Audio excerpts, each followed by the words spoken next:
আমরা এখন দেখব হ্যাভ বা হ্যাজ দিয়ে প্রেজেন্ট পারফেক্ট টেন্স কিভাবে করতে হয়।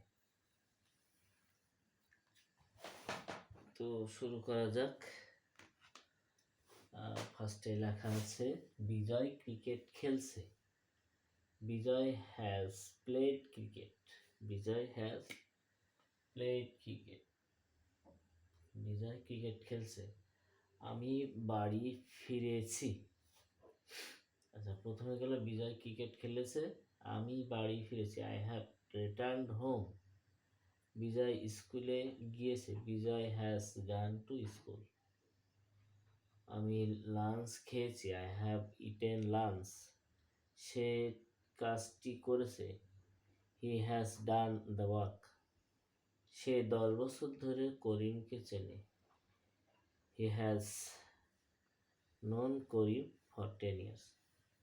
এখানে আপনারা একটা জিনিস খেয়াল করবেন, সেটা হচ্ছে যে হ্যাজ, হ্যাভ এগুলোর পরে পাস্ট পারফেক্ট, পাস্ট পার্টিসিপল ব্যবহার করা হয়েছে।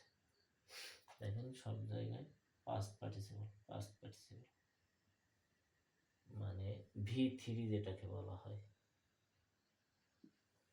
V3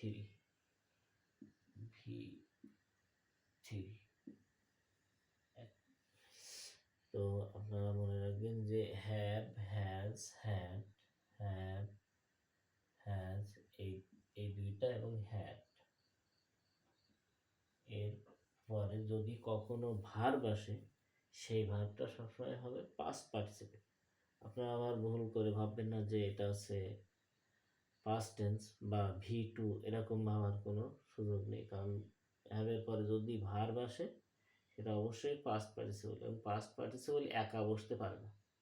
এইটা মাথায় রাখবেন যে পাস্ট পার্টিসিপল কখনো একা বসতে পারে না। ঠিক আছে, আমরা আবার একবার দেখি। বিজয় ক্রিকেট খেলেছে। বিজয় ক্রিকেট খেলেছে। Vijay has played cricket. Vijay third person singular.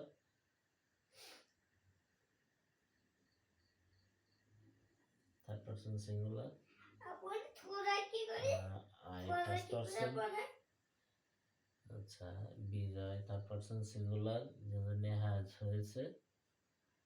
I first person, he third person, যেখানে হ্যাজ, আর জন্য হ্যাভ। হি থার্ড পারসন, যেখানে হ্যাজ। ফর 10 years, এটা তো আপনারা জানেন। তো থ্যাংক ইউ বন্ধুরা। আমার ভিডিওটা আপনারা লাইক, কমেন্ট এবং শেয়ারের মাধ্যমে বেশি বেশি করে সবাইকে জানার সুযোগ করে দিন। Thank you.